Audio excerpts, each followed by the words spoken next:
Trump follow Nixon's steps or bring the atomic bomb to destroy Korea?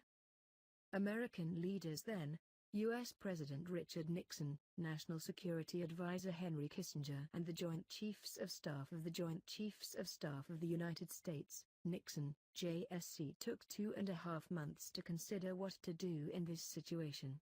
In 2010, the National Security Data Center, a research unit of the George Washington University, published the top-secret documents that the center exploited through the FOIA Freedom of Information Act. These documents record and summarize the discussions that took place at that time. It seems that Trump's advisors are also conducting similar discussions, and most likely, their conclusion is no different than the conclusion of their predecessors nearly 50 years ago.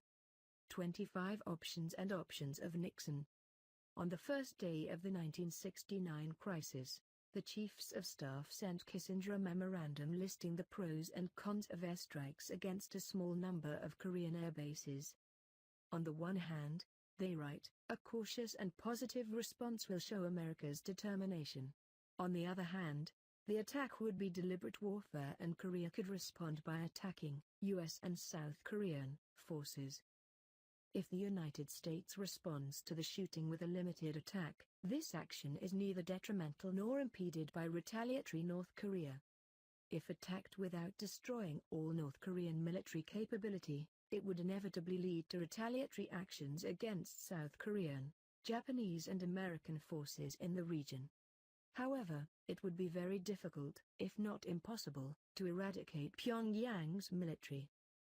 And if such an attack was to take place, the scale would be huge, potentially even nuclear weapons.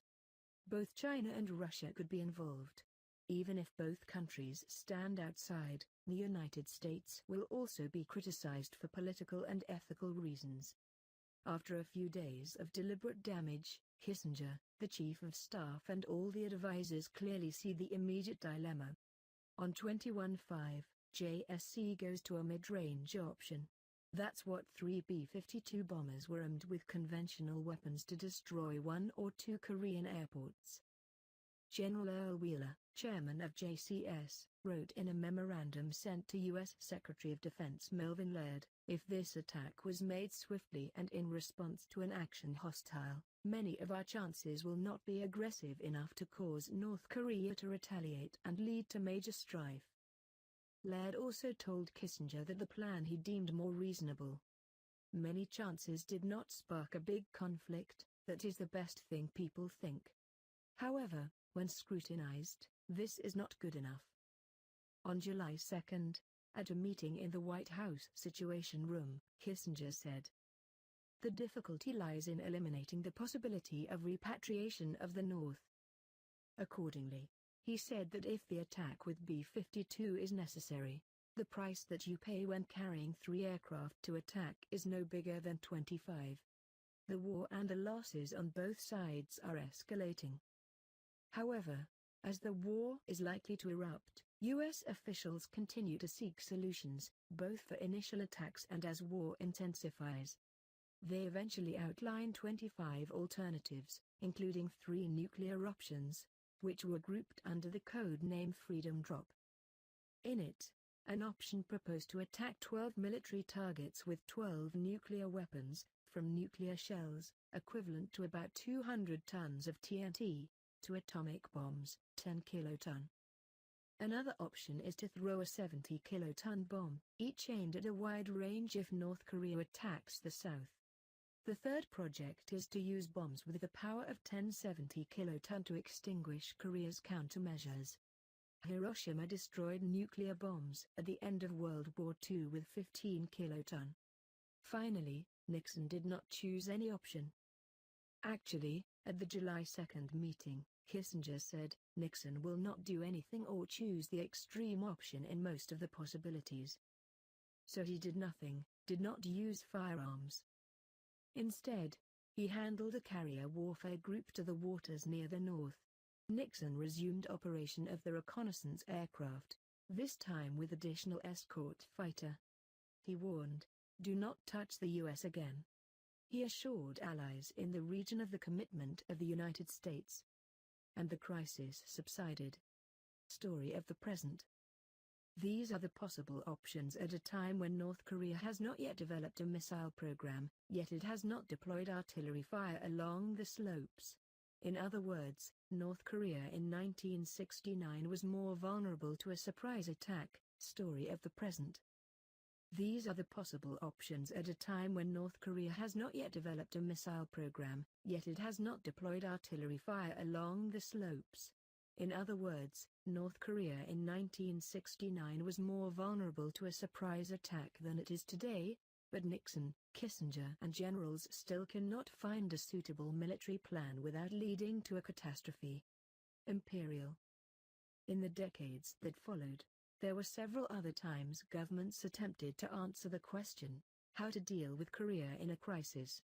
President Bill Clinton and Defense Secretary William Perry experienced a similar situation in 1994, when an American helicopter was shot down after flying over the Korean border. President George W. Bush, Vice President Dick Cheney and American generals also experienced this in 2002 when Pyongyang restarted its nuclear program, after 8 years of halt under an agreement with the Clinton administration. At that time, Bush, who repeatedly said "I do not negotiate with the devil, I must defeat it" by Cheney, resumed the negotiations even though it was too late to achieve positive results. It is likely that President Trump, Defense Secretary James Mattis and U.S. generals today will face similar situations. Mattis has stated that the United States has military plans to deal with North Korea, but he does not say he has good options. Even the smallest skirmishes can quickly get out of control. If the war breaks out, the death toll in Korea could be as high as 20,000 people a day, even if nuclear weapons are not used. Mattis, Tillerson and Trump HR, Security Advisor. McMaster emphasized the need for diplomatic solution, as well as similar measures. But it seems that Mr. Trump has forgotten these concerns when he bluntly declared that he would destroy Korea and call Kim Jong-un "Little Rocket Boy."